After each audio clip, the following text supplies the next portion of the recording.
Today, we're going to talk about the story of hatred, or rather, how hatred is overcome only by non hatred.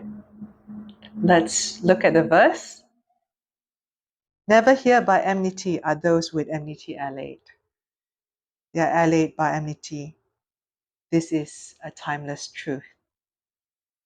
So today's story is the story of Kaliyakkhini. This is the name of a woman. She was the wife of a householder, meaning a normal lay person. We would call them householders. She was childless, barren, unable to have children.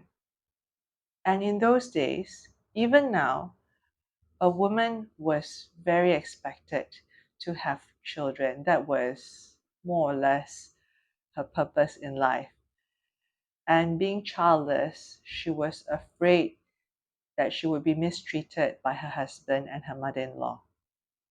So she pretended to be okay for her husband to take on another woman as his wife.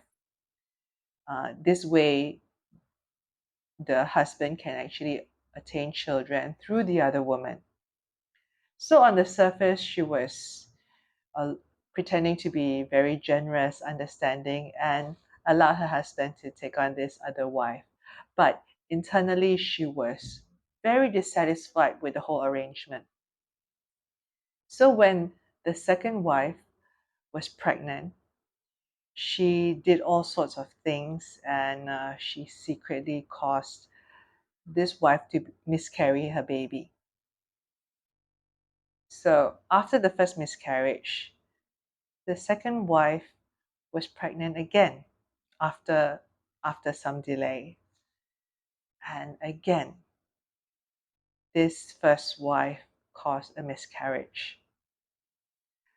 So the third time the second wife was pregnant, she decided to keep it a secret just to be safe. And her pregnancy was quite far along before the first wife got to know about it. And still, she managed to cause an abortion. So this second wife, the poor woman, died. And due to all this, there was an ongoing hatred. These two women were bound by this enmity, this hatred between them. And life after life, their existence were linked to each other in a very negative way. Sometimes it was as a hen and a female cat. Sometimes it was as a doe and a leopard. And finally, it was as a daughter of a nobleman and a female evil spirit. So in this final uh, bounded rebirth, the female noblewoman had a baby, and the female evil spirit, which was the rebirth of Kaliyakkhini, the evil spirit wanted to attack the baby.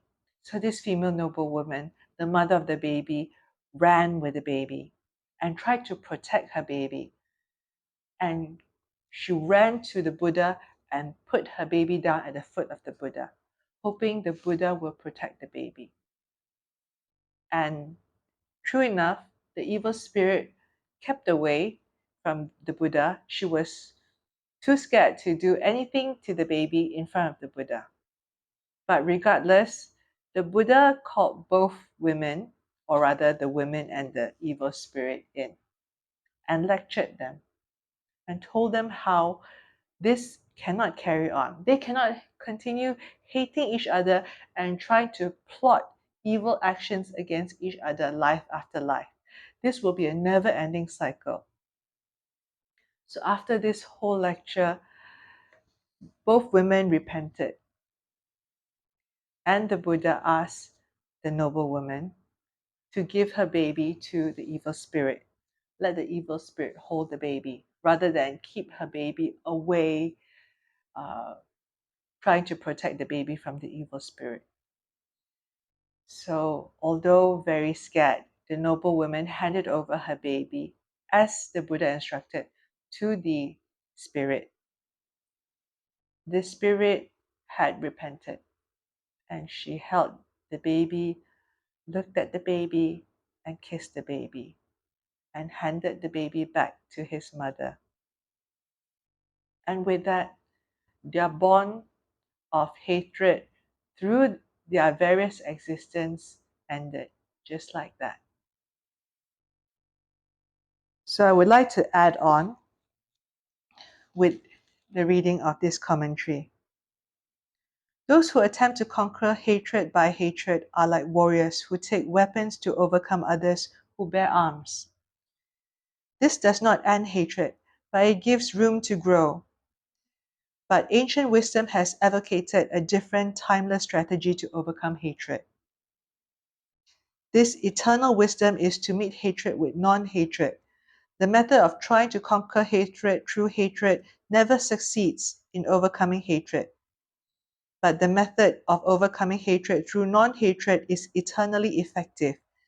That is why the method is described as eternal wisdom. There are many mentions of the word hatred. This is, like I said, most of the times such stories are wounded up in very formal and sometimes rather archaic language. But the gist of it is, do not fight fire with fire. If somebody is coming at you with hatred and you respond with hatred, if somebody does something to you and you take your revenge, it is never ending. Therefore, do not do this. Remember the story of these two women, how due to hatred that started in one lifetime, they continue to be bound and take revenge upon each other lifetime after lifetime until they learn to forgive and let go. So, dear friends, forgive and let go. Till we meet again.